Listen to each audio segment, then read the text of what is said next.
ክርስቶስ ተንሥአ እሙታን አሰሮ ለሰይጣን ሰላም ኮነ። እንደምን አደራችሁ? እንደምን አረፈዳችሁ? እንደምን ሰነበታችሁ?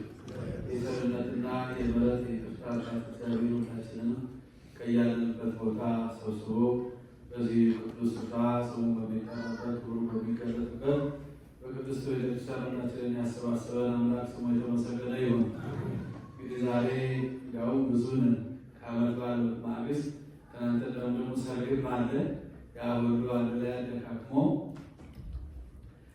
ሰውን አስቀርቶታል። የሆነ ሆኖ ዛሬ እንግዳችን በመካከላችን እዚሁ ከኛ ጋር ያደሩት ሲሆን ሌሊት ማለት ቆመናል። ሶስት የዳግም ትንሣኤ ማለት 3 ሰዓት ጀምረን ማለት ቆመን ያለነው እሳቸው ጋራ አሁን በቃሲው የመጨረሻው ይሆናል።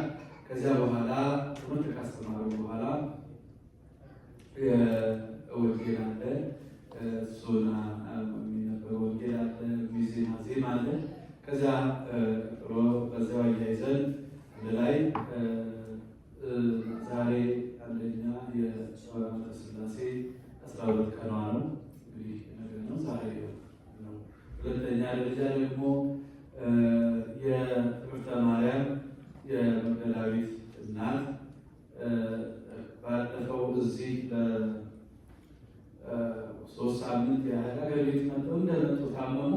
ከዛ በኋላ እዚሁ ሕክምና ሲረዱ ቆይተው ማይተርፉ ሲሆን አይተው ወዲያውኑ ወሰዷቸው። እሑድ ሄደው ማክሰኞ ሀገራቸው አረፉ፣ ኢትዮጵያ ማለት ነው። እና ስለዚህ ሁለቱን አንድ ላይ አያይዘን ጸሎተ ፍትሐት እናደርጋለን። ከዚያ እሷንም ደግሞ ዛታች እግዚአብሔር ያጽናሽ፣ እግዚአብሔር ያበርታሽ ብሏታላችሁ። ታች አደራችሁ ላይ ይህንን ሀገር ይዘናል። እግዚአብሔር እንግዲህ ሁላችንም በቸርነቱ ይጠብቃል። ከዚህ በመቀጠል እንግዲህ ቅዳሴውን ይመሩልን ሌሊቱን በመሄድ አብረን ነው።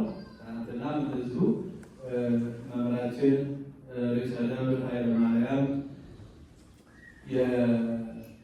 የናሽቪል ደብረ ቀራንዮ እሳቸው ቤተክርስቲያን አስተዳዳሪ